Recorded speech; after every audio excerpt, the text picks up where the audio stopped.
Hello, this is Joe. Welcome back to the channel.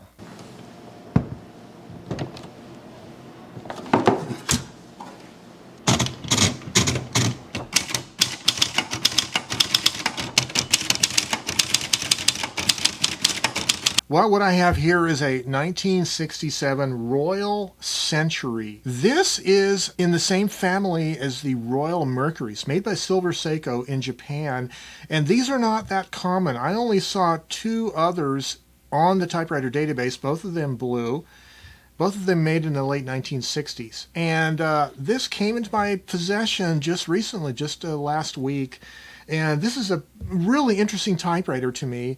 It's very similar to the Royal Mercury, and I think it's a good opportunity to discuss the Silver Seiko machines once again. We'll look at the features of this, and also I would like to do a little bit of a comparison between the Seiko machines and the other Japanese manual typewriters that seem to be pretty common, which is the Brother typewriters. I should mention, however, right at the outset, there was also Nakajima who made typewriters. I happen to have a Type Bar Electric that was Nakajima made, but I don't have any manual Nakajimas in my collection. I'm going to limit my discussion today to Royal portables made by Silver Seiko in Japan and do a little comparison with a Brother typewriter. Stay tuned. Well, here they are together, the Royal Mercury on your right, the Royal Century on your left. So this is a 1971 Mercury, this is a 1967 Century.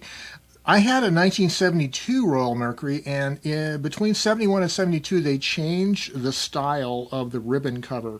At one point I had both Mercuries in my possession, and I decided that I liked this style better, and so I gave the Mercury to a collector in the local area. So if you compare these two machines, they are essentially the same other than the color and the ribbon cover. So I mentioned on the Mercury already, the ribbon cover on the Royal here has this kind of a flat appearance with two different steps. There's a step up to this intermediate level, and there's the step up to the top level of the ribbon cover. And so let's talk about all the features of the Century and compare that with what's different with the Mercury. It is very much like a Royal Mercury. So we'll start in the upper left corner. You have the Carriage lock is the line spacing selector. If you go back behind one, there is a red dot, and that is Carriage lock. So if you take it out of the clamshell case, it's locked. The first thing you want to do is take it off of the red dot setting to 1, 1.5, or 2. I should mention that there is a 1, that's single line spacing, and if you move the carriage return lever slowly, it'll go click, click. So this is a half line machine. 2 clicks, 2 half lines for 1 whole line, and then there is a little tick mark. That is 1, 2, 3. That's 1.5 line spacing. Then there is the 2, which is 1, 2, 3, 4, double line spacing, and then there is a 0. 0 is your continuous movement of the line spacing. There is no ratcheting, and it will return back to the previous line spacing selection once you put it back to one of the numbered selections. Left platen knob, carriage return lever, is spring-loaded, so when you put the lid on, it will push down like that. Left margin setting, and these are the classic push and slide settings, and I like these because they have the little red triangle indicating exactly what position the margin is in. You have your paper bail here, which is graduated in scales. This machine goes from 0 to 82. So one of the differences between the Mercury and the Century is the Royal Mercury has a fold-up paper support finger. The Century does not have a paper support finger behind the paper table here.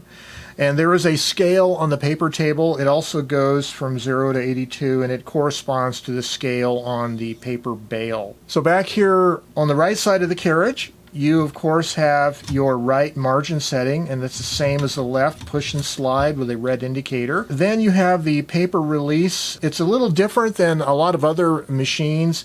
A lot of machines you pull it forward to release the paper, and this one you push it back. You can see the paper table kind of pull forward. That releases the spring tension off the rollers to release the paper. And then you have a single carriage release lever on the right side. and of course the right platen knob. Okay, next we're going to look at underneath the ribbon cover. So this is a metal ribbon cover. The original rubber sleeves on these little brackets were very hard. In fact, they're still there. It's a light colored rubber. I've put some fresh rubber sleeves on these little brackets. These brackets are what the ribbon cover rests on when it rests on the body. Also, I've replaced the grommets that hold the lid in place, but the holes in my grommets were a little too big, and so I coated the little pins here with some black liquid electrical tape to build up the thickness a little bit thicker so that it fits better on the grommets. So here you can see one of the grommets I've replaced. The original ones were a light colored rubber. They get very, very old and hard and cracked. These were some that I acquired out of this pack at the hardware store. They have assorted different sizes, so I don't really know what size those are exactly, but you can find those commonly in hardware stores in the United States. These rubber grommets, and the little pin on the ribbon cover fits through the hole in the grommet. Okay, this is the inside of the machine under the ribbon cover. So you have your two ribbon spools. It uses the universal style spools. It has these two spring-loaded back tension levers right here and here. That helps to remove slack from the ribbon, so whichever spool is the supply side, it gives a little back tension on it. Like right now, the left spool is being driven, the right one is the supply side, and if you didn't have the back tension levers, this spool would freewheel and it would spill out ribbon onto the machine and get it all messy.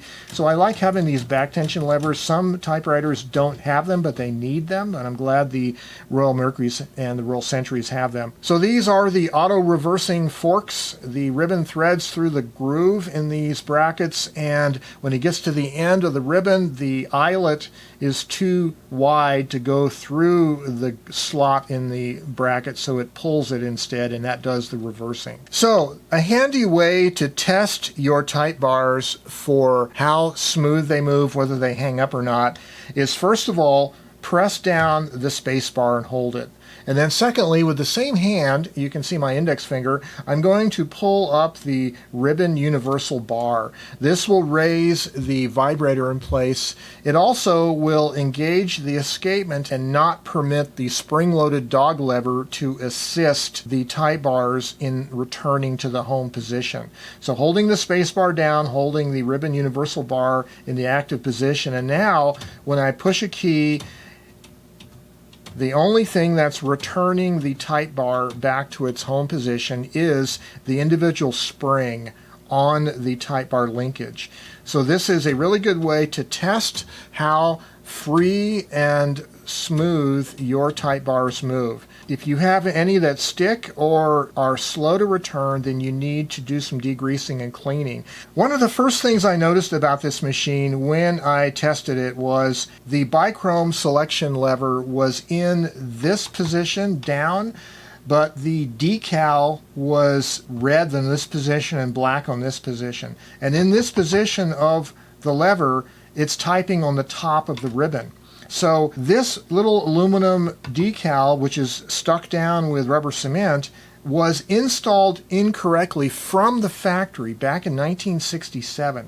So I had to take a sharp X-Acto knife, stick the tip of the blade underneath the decal, pry it off, and flip it around and stick it back on. I also looked at the typewriter database. There were two other blue Royal Centuries listed, and on both of them, their pictures showed the badge was oriented the way it is now, with the red toward the back. So this one originally had the red toward the front. It was installed incorrectly from the factory, which I think is very interesting. But the keyboard, other than that, is essentially the same as a Royal Mercury. You have your keyboard tension adjustment here on the left, high, low, and it makes some degree of difference in the adjustment. Margin release on the left, backspace on the right, space bar here. It's a nice wide space bar. Shift lock, and either shift key will release the shift lock, which is nice. I should mention that these typewriters our carriage shifted, but they pivot the carriage instead of lifting the carriage. So you can see here as I shift it, the back of the carriage doesn't raise. It's just pivoting the front of the carriage where the platen is. It's pivoting it up. So it's a lighter type of carriage shifting than a full carriage lift. So I not only replaced the grommets for the ribbon cover, but the feet were totally rotted away. So let me flip the machine over. So these are the feet that I got from the hardware store. This is a little pack of them. They're about 3/4 of an inch in diameter, and they have a recessed washer with a hole. Now, I didn't use these screws that came with it. I used the original shoulder screws that came on the feet of this Seiko machine. But what you have to do is drill out the center hole in the washer a little bit in order to get the shoulder of the shoulder screw to fit through that hole. Well, let's weigh both the Mercury and we'll start with the Century. I expect them both to be very close. So the Century is 3956 grams and the Mercury 4050. And I think you could account for the difference in several things. First of all, the Mercury has the paper support finger, and this particular version has the added sound insulation on the inside of the body. And also, it has a new JJ Short platen, which might be a little heavier than the original one that's in the Century. But they're both very close. So now we have the Royal Saturn on your right. This is the Type R electric made by Silver Seiko. So it exceeds the maximum weight of the kitchen scale I was using, but it's 14.0 pounds or about 6,350 grams, 6.35 kilograms. So quite a bit heavier than the manual Silver Seiko machines. But when you look at it, you start to see similarities. So, for instance, the carriage is identical between the electric and the manuals. And the keyboard is a little different. The shape of the keys is different. The Silver Seiko manual machines have this kind of almost a tombstone shape, but more like it was a trapezoid with rounded corner shaped keys, whereas the electric has square keys with a central round depression and rounded off edges and corners. So looking at the color of the keyboards, the black seems to work really well for the electric with the blue, but I kind of think that this off-white cream-colored keys on the blue body of the Century just doesn't seem to work as well as it does with that tan-colored Mercury.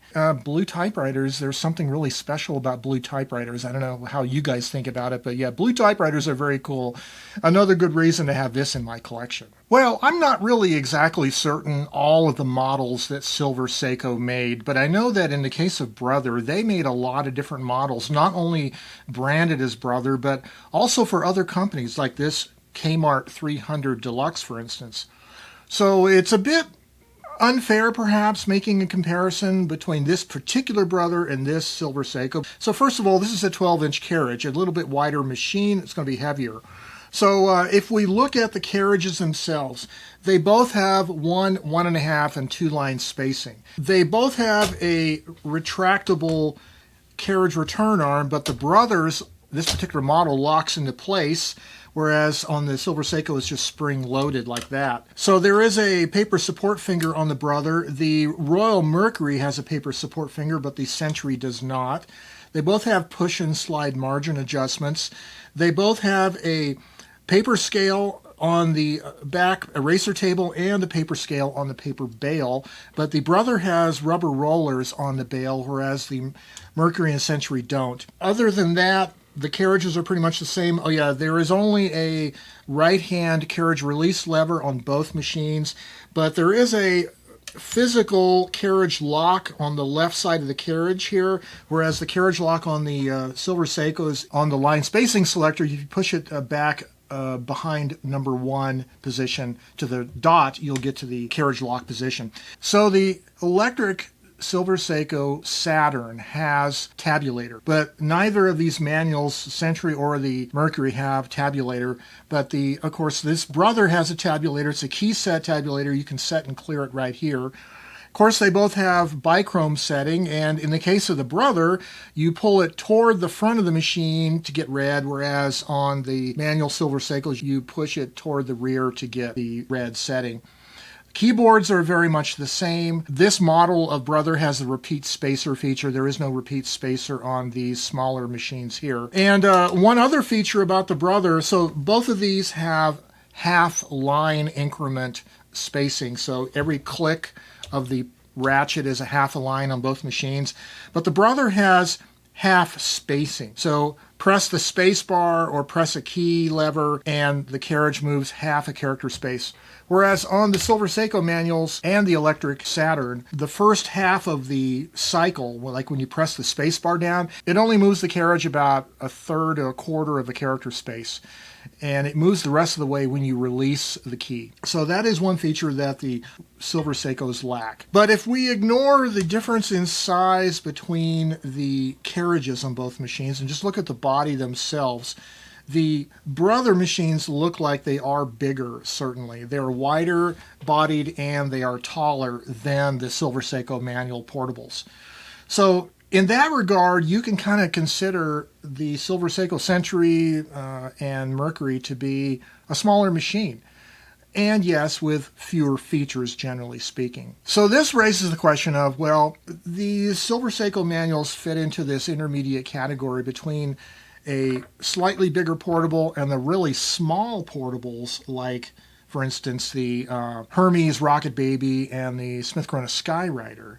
How good of a machine is the manual Silver Seikos compared to those two? So the Brother Kmart machine is 33.3 centimeters wide on the body itself, 29.3 centimeters wide for the Royal Century. As far as the height goes, ignoring the feet, because I have replaced these feet on this one, the body appears to be about 8 centimeters tall on the Brother, and it's about 7.5 centimeters tall on the Silver Seiko. So earlier I compared the weight of the Century against the Mercury without their clamshell lids in place. But now I want to kind of like make a comparison between the Silver Seiko manual portables like the Century and the Hermes Rocket Baby. This happens to be a Hermes Rocket. And I think the first thing we should do is weigh them with their clamshell cases intact, because that's how you're going to be carrying them. These are intended to be small portable typewriters. They're going to be carried around mobile, so you're going to be carrying the whole thing, including the clamshell lid. So let's weigh them. Okay, let's do the blue Century first. And it is 4584 grams. How much lighter is the Rocket? 3614 grams, considerably lighter. And here's the difference in the height between the Century and the Rocket in the clamshell case. And the Century is also about a centimeter wider in its case than the Rocket. So I'm going to make some commentary here about Silver Seiko manual typewriters versus, let's say, the Hermes Rocket Baby. I don't have a Skywriter in my possession, although I did have one at one time. So we saw the difference between these two models in terms of weight and size. We know the Rocket Babies are smaller and lighter. But the real question, I think, as far as a practical portable writing instrument intended to be carried out, how small and light can you get in a typewriter before it's not a usable or pleasant writing experience anymore? Because it's more than just being able to peck away at a keyboard and put some kind of marks on paper. If you really want to be writing with a typewriter, I think it's all about distraction-free writing, which is kind of what we live in an age now where we have a lot of options as far as writing. We can write on our phones, on our tablets, on our laptops, desktop computers. We have a lot of options. Why do we particularly choose a typewriter to go out in public and write? Well, predominantly it's because we want a paper-based writing system, and we want something that's faster and neater and less cramping perhaps on your hands than handwriting. So mechanical printing with a small, lightweight typewriter has certain advantages to it. We've talked about that here on this channel. But the real question is, I think as typewriters get smaller and lighter, as you see the range of typewriter models get smaller and lighter, generally speaking, the typing experience overall is going to be less satisfying. First of all, build quality and intrinsic compromises that come with smaller machines versus larger machines, for instance. So there's some intermediate level where the typewriter is still adequate for your purposes, but if you get any smaller and lighter in weight of a model, it won't be satisfying to you. And wherever your point is in that scale is probably different than where mine is. But as I see it, I like the way the Seiko manual portables look. I like the way they're built. I like the fact that, well, I've had 3 manuals, 2 Mercuries in this century, plus the Saturn Electric. All of them have been built really consistently well. They all have consistently good type alignment compared to other models. I think they're just really consistently well made. And I think the feel, the touch of it is adequate for the use of a portable typewriter. So the Seiko portables are smaller on average and lighter than the Brothers, but they're bigger and heavier than the Hermes Rocket Babies and the Skywriters. And I would say, certainly I've had 2 Rockets, and neither of them are as satisfying of a typing experience as the Seiko typewriters. That's my experience, my opinion. But yeah, these are smaller and lighter, that's for sure. And it would be less burdensome to carry one of these. But if I had to choose between these, and I do choose between it, I would always choose this. All of 3 of these that I've had, the printing quality is just exceptionally clean and even and smooth, even with an old platen like this is. Whereas both Rockets I've had, the printing is never really, really good. It's always a compromise. Even when you fiddle with the type bar alignment and all that, it just doesn't seem to print as evenly and smoothly and as well. And I think the same is true with the Skywriter that I had. And I was just, last week we were at the Ernie Pyle Library celebrating the journalist Ernie Pyle's birthday. And someone brought a Skywriter.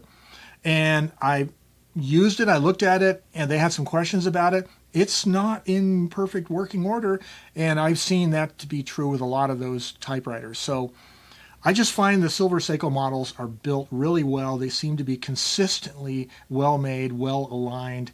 As I said at the outset, I don't have a manual Nakajima to compare it with, but I've used plenty of Brothers and the Seiko made machines. I really like them. I think these are great machines. Anyways, I'd like to hear your opinion about downstairs in the comment section. Drop a note. Let's have a discussion about really small portable typewriters. How small, lightweight, and how much compromise can you accept in a writing instrument that's intended to be lightweight and portable? Are you willing to go down to the very smallest, or would you stop more like at the Seiko level or even the Brother level? This is all about creativity. Creativity with writing, be able to take a paper-based writing system, mechanical paper-based writing system wherever you go. We like these small typewriters. I started my typewriter journey with small typewriters, as many beginners do, and I still love them. So drop a note down below. Let's have a discussion. And as always, stay creative and have yourselves a great day. And bye-bye for now.